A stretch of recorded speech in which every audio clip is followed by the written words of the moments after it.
Streaming on clickorlando.com, you're watching News 6 at 10 p.m. Now on News 6, watch out for the waves. One swimmer has already drowned, dozens more rescued in the past few days. Surf's way up, and it's going to get worse tomorrow. That danger is due to Tropical Storm Imelda. Even though it's staying far from shore, meteorologist Jonathan Kegas is tracking its impact. New at 10 tonight, open carry confusion lands an experienced gun owner under arrest. Why he's facing a felony for what happened outside a school. Plus, suing the state, Orange County and 3 local cities joined 20 other governments. How they say lawmakers are trampling on their right to regulate what gets built or rebuilt. And remember that Amber Alert last week, a 17-year-old who claimed he was kidnapped in Marion County. A local sheriff now says it was all a hoax and the teen went to painful lengths to pull it off. But we have to start now at 10 tonight with the tropics. Imelda is having an impact, even though the storm is staying far from our shores. Thank you for joining us tonight. I'm Matt Austin. And I'm Lisa Bell. Ginger has the night off tonight. Imelda is expected to grow into a hurricane tomorrow. And for the latest word from the National Hurricane Center, we do want to get right over to meteorologist Jonathan Kegas. Yeah, the good thing is, as it strengthens, its friend Umberto, it's actually helping us out tonight. It's helping the entire southeast coast out, and it's going to yank it away from the coast as it gets a little stronger. With that said, though, and as you guys mentioned, the giant wave action is going to continue with both of those storms combined. It's also sending back a few of these tropical downpours. If you got wet today, it was courtesy, indirectly anyway, of Imelda, kind of keeping that northeast breeze, generating those downpours off of the Atlantic. We have another kind of band here sliding through over Merritt Island tonight, Cape Canaveral, Port Canaveral getting wet. We have a couple of downpours pushing towards the Volusia coast. All of this stuff out here, that's the kind of the core of the storm, or at least the westernmost extent. Ridiculous satellite imagery, though. This is extremely rare to see 2 storms like this in between Florida and pretty much Bermuda. The center of the two only separated just about 500 miles tonight. And that interaction, they're likely going to dance around each other over the next couple of days and then work their way out to sea. We'll be watching it, though, for Bermuda. They are under some hurricane watches as a result of that. But again, for the United States, it's just the beaches. We'll talk much more about that and what that means for your Tuesday coming up at about 10:19. Jonathan, thank you. At this time of night, it's hard to see, but the surf is up, the waves are strong, and the water is choppy as we take a look at Daytona Beach camera. Here's what it looked like earlier this afternoon. Swimmers were urged to stay out of the water or stay in front of lifeguard towers due to a rip current warning and high surf. A 51-year-old tourist died after they was swept away this weekend. Tomorrow, the surf is expected to be between 6 and 9 feet, almost double today's waves, and a challenge for even the most experienced surfers. I saw the surfers start walking down here and I said, let's go see what they can do. And they're crazy doing it out there. Yeah, how would you explain the conditions out there? It's crazy. It was pouring last night and the waves just are amazing to watch. I love watching them. What do you think about the people who are actually going into the water? Oh, they're definitely beach bums, you know, like that's their life and they're loving it. It wasn't too wild. I mean, we didn't go too far out, so it was a good job. Yeah, what's the key to enjoying it safely? Stay close to where you could feel your feet planted, and if there's a lifeguard nearby, stay around. Brevard County is also warning beachgoers about dangerous rip currents, and this morning several cruises came back to port hours early to avoid the worst of Imelda. Departing ships went out as planned. Your Port Canaveral community correspondent James Sparvero asked cruise passengers if they were nervous. Any concerns about going out on a cruise in a storm? Just really the waves and maybe seasick, motion sickness, that kind of thing. We're prepared though. We have our Dramamine and we have our little wristbands, and I think we're going to be okay. All right, stay up to date with any changes in the tropics and our local showers and storms. Download our free News 6 weather app. Search WKMG in your App Store or Google Play. New at 10 tonight, open carry is now the law in Florida, but confusion over what that really means has a local gun owner facing felony charges tonight. So this is a man who has had training, even had a concealed weapons permit. You do not need that permit anymore, but that does not mean guns are allowed everywhere. The man was arrested this weekend for having a gun in the parking lot at Meadowbrook Middle School. That's on North Lane off Powers Drive in the Pine Hills area. Your Orange County community correspondent Troy Campbell explains the problem and asked a gun law expert about the confusion. The Orange County Sheriff's Office says it showed up here to Meadowbrook Middle School on Saturday afternoon. We spoke with a legal expert who says with open carry new in Florida, it's important for gun owners to know exactly where you can have them. What was your first reaction when reading it? You know, this guy should have known better. Attorney and partner at the firearm firm James Phillips reacting to the arrest of 32-year-old Sheldon Bowie, charged with felony possession of a firearm on school property. He's got a concealed weapons or firearms license. He went through a class and training. You know, it's just kind of common knowledge among those who carry firearms that you don't carry them onto school property on your person. According to the arrest report, dispatchers responded to Meadowbrook Middle School due to a dispute between Bowie and someone else when he mentioned, quote, "It's open carry." Open carry doesn't mean a free-for-all. No, open carry definitely does not mean a free-for-all. There's still limitations. We still have federal gun law restrictions on where you can carry, such as you can't carry at post office and into federal buildings. The report goes on to say Bowie claimed to not know he was on school property when questioned by deputies. Having it on your person, whether it's concealed or open, is going to violate this law. And that's exactly what this guy found out. According to the Florida Department of Agriculture and Consumer Services, despite open carry, gun owners are still prohibited from carrying inside any police or sheriff station, courthouse, airport, or school. Why is it so important that we have those restrictions in those areas? Well, you know, the legislature has determined that these areas are sensitive locations. Private properties like Disney and Universal can also ban guns. Ultimately, Phillips says the recent open carry ruling is a win for the Second Amendment. There are some tactical reasons some people may decide to open carry. We live here in Florida. It's really hot. Sometimes it's not easy to conceal a firearm on your person under a shirt. It's a lot more convenient to have it exposed on the outside. We also requested a copy of the 911 call that was placed here on Saturday, and we'll update once we get that. Jail records also show Bowie has since bonded out of jail. I'm your Orange County community correspondent, Troy Campbell, News 6. New at 10 tonight, an update on a 21-year-old gunned down in Volusia County. The man was shot several times early this morning at the top of the stairs outside a home at the Edgewater condominiums. That's on Orchid Woods Court off of Perimeter Drive in the Deltona area, north of Lake Monroe. And just in now, Volusia deputies have now released body cam video as they took down the man accused in that incident. Doorbell camera video gave deputies an immediate look at the suspect. As you can see, they took him down and into custody just a few minutes later. Tonight, 49-year-old Brian Whitaker is behind bars at the Volusia County Jail.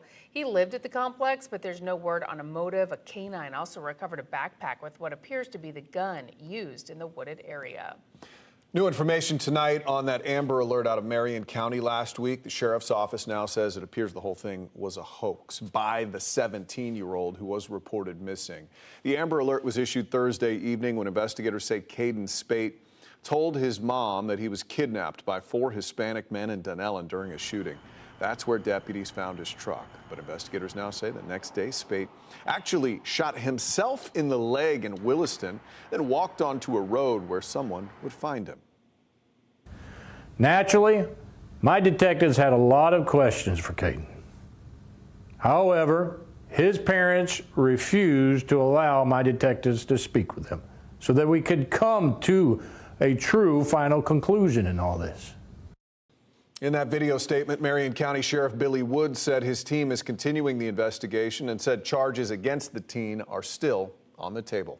New developments in one of last week's big stories. A woman who sued over injuries she claims she suffered on a Universal roller coaster has now settled with the theme park. We first told you about the lawsuit last week. The woman says she was riding the Stardust Racers coaster at Epic Universe back in April when her head shook violently into the seat's headrest, causing permanent injuries. That's the same coaster where a man died after riding earlier this month. The suit was seeking damages exceeding $50,000. We know the case has now been settled, but her lawyer sent us a statement yesterday saying no other information can be provided. Meantime, the funeral for the man who died after riding that coaster, Kevin Rodriguez Zavala, was held on Friday. His family is now being represented by high-profile attorney Ben Crump. We're told tomorrow witnesses who were on the ride are expected to tell the public what they saw. Well, tonight, Orange County is joining Windermere, Deltona, and Edgewater in suing the state of Florida. Those local governments and 21 others around the state claim a new law that makes it harder to restrict how land can be developed goes so far it's unconstitutional. Your Orlando community correspondent Mike Valenti explains the new law and the lawsuits Orange County just joined. Orange County is one of 25 local government entities suing over SB 180. Contending that it's unconstitutional and that it goes far beyond just dealing with emergencies as originally intended. The purpose of this bill was initially to make sure that people whose properties were destroyed or damaged in a hurricane could rebuild. Unfortunately, on the last day of the session, a provision was added that makes it so much broader. Jamie Cole is the lead litigation attorney for the plaintiffs, who argue that SB 180 represents the, quote, largest incursion into local home rule authority in the history of Florida since the adoption of the Florida Constitution in 1968. Planning and zoning goes to the core of home rule authority. If a city and a county can't control the development within its own borders, it's very difficult to have much meaning. The lawsuit takes aim at two sections of the law. One that prevents cities and counties from making land use regulations tougher than they were from before a hurricane, and another which rolls local land use rules back to where they were back in August 2024. That freeze lasts until October 1st, 2027. Anything that any city or county has tried to do since August 1, 2024 that could be viewed as hindering or burdening development is void. Local governments are supposed to look at conditions and be able to change the rules based on changing conditions and changing experiences. This makes that impossible. The lawsuit names 5 state leaders as the defendants, including Commissioner of Agriculture Wilton Simpson and newly minted CFO Blaise Ingoglia. I'm your Orlando community correspondent, Mike Valenti, News 6. Well, so far we've only heard back from the Department of Revenue. A spokesperson said they would not comment on pending litigation. Tonight, another lawsuit is making bold claims about the high price of mobile home lot rents. Our News 6 investigation has chronicled the pain that many people face, even being forced to abandon their homes. Who this new lawsuit claims is illegally working together to drive up the rent. That's next. Also, it's not every night we tell you about a masked driver leading police, deputies, and troopers on a chase through 3 counties. Why the person under arrest after doing 100 on I-4 should never have been behind the wheel in the first place. And a Florida man is facing charges for the death of his peacocks, what investigators said he already did to the birds, and what he reportedly is threatening to do next. You're watching News 6 at 10. We are live on a Monday night. We're covering Baldwin Park, Bay Hill, and all of Central Florida.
Now at 10, are companies working together illegally to raise the already high price of land rents in mobile home parks?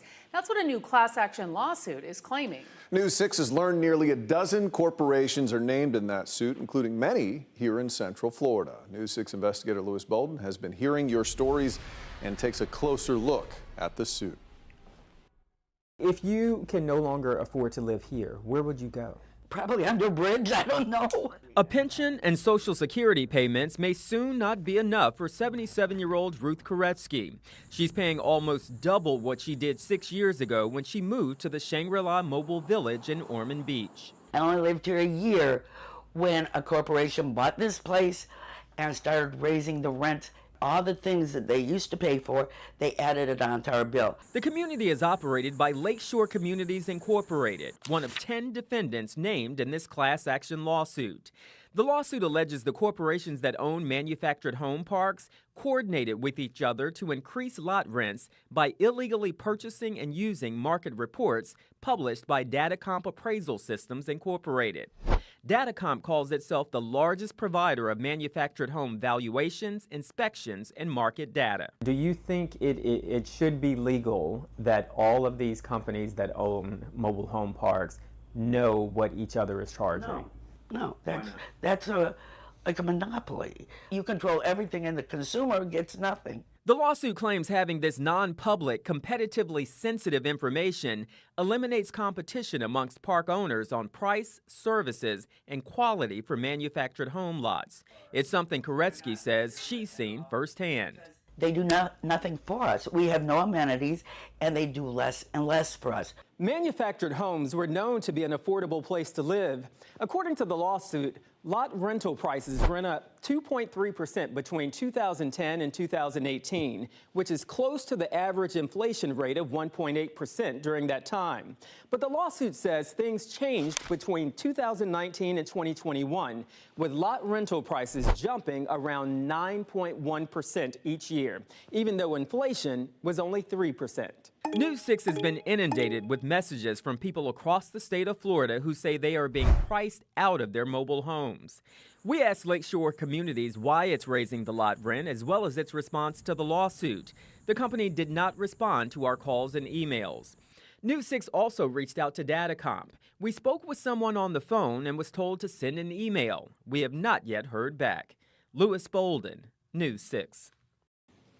Now, if you are concerned that something similar is happening in your community or have something else you want our investigators to look into, email us at theinvestigators@wkmg.com. Well, tonight we know the masked driver troopers say first fled from Volusia County deputies shouldn't have been behind the wheel. The stolen blue Hyundai had already made it to the I-4 area in Maitland with Lake Mary police on its tail when a trooper joined the chase. According to FHP, the driver wearing a black ski mask was doing up to 100 miles an hour in the rain. At one point, he even drove the wrong way down I-4. It took 2 pit maneuvers before troopers finally stopped the car. It crashed into a building on West Michigan Street in Orlando. The driver tried to run but was tased. Troopers say he was just 16 years old, and they took Joseph Tyrone Cooper into custody.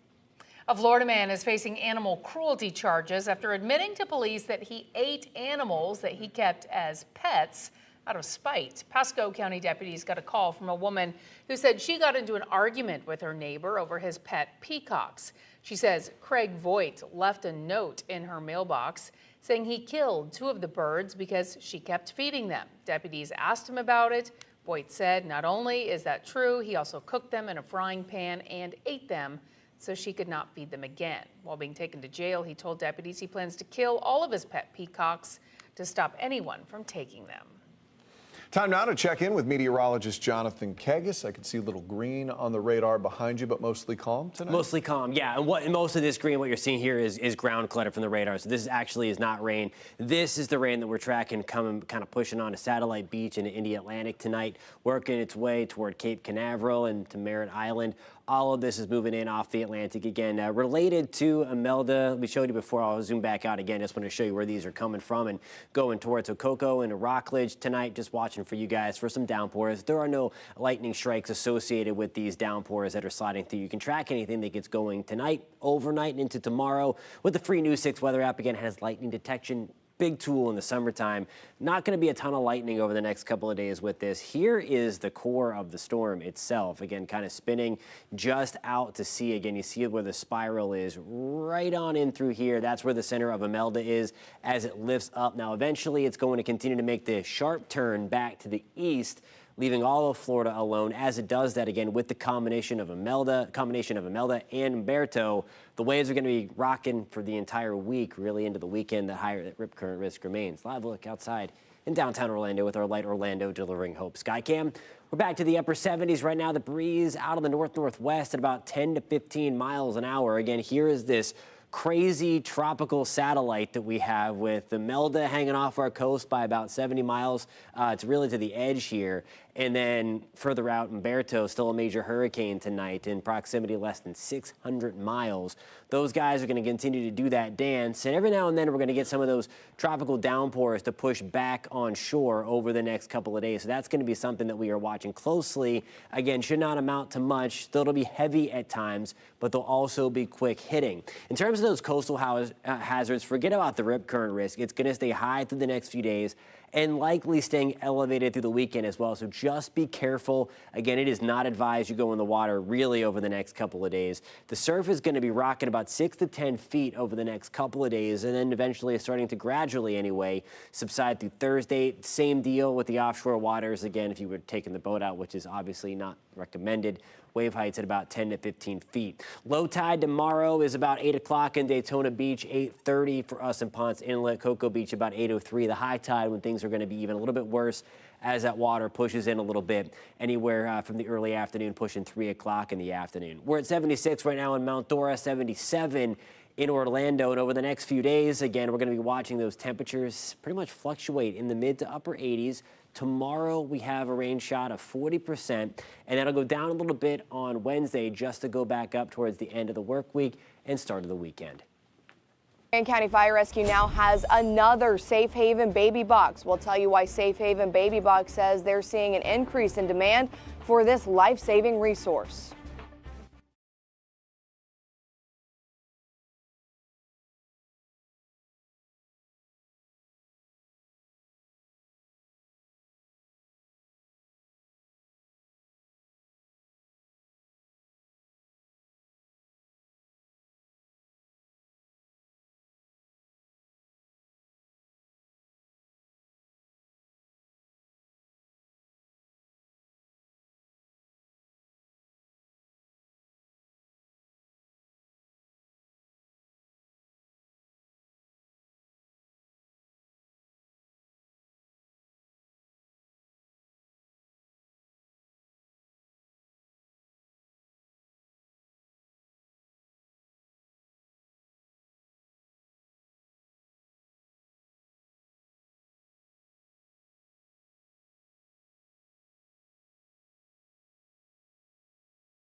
Marion County Fire Rescue now has 2 Safe Haven baby boxes. Its newest one is here in Citra. Now, this comes as the organization says they've seen an increase for requests for this life-saving resource. When you see the problem is when you see the solution. Monica Kelsey is the founder and CEO of Safe Haven Baby Boxes. The organization prevents the illegal abandonment of newborns by raising awareness, offering a 24-hour hotline for mothers in crisis, and implementing the Safe Haven Baby Box as a last resort option for women who want to safely surrender their baby. The baby boxes across this country are expanding because we're still having abandoned babies in the communities that don't have them. Marion County now has 3 baby boxes. Kelsey says because of how big the county is, this makes a baby box more accessible to parents in a crisis situation.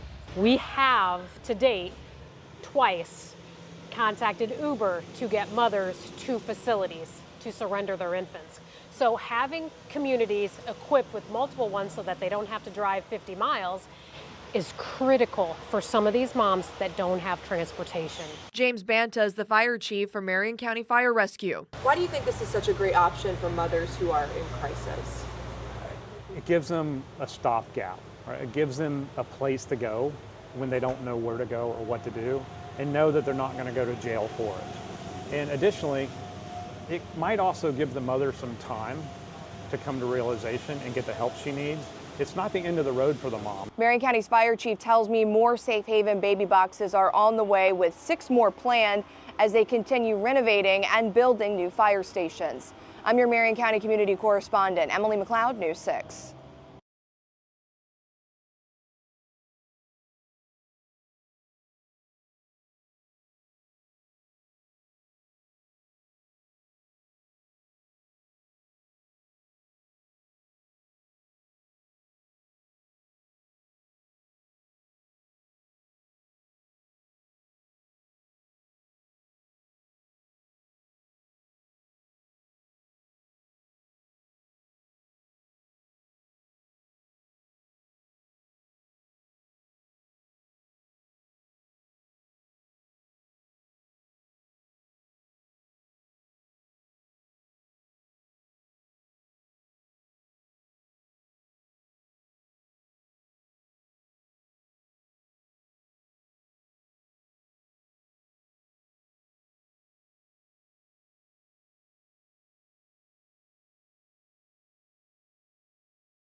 You can find all of tonight's stories plus breaking news on News 6 Plus. It's free to download to your smart TV or streaming device. Good night.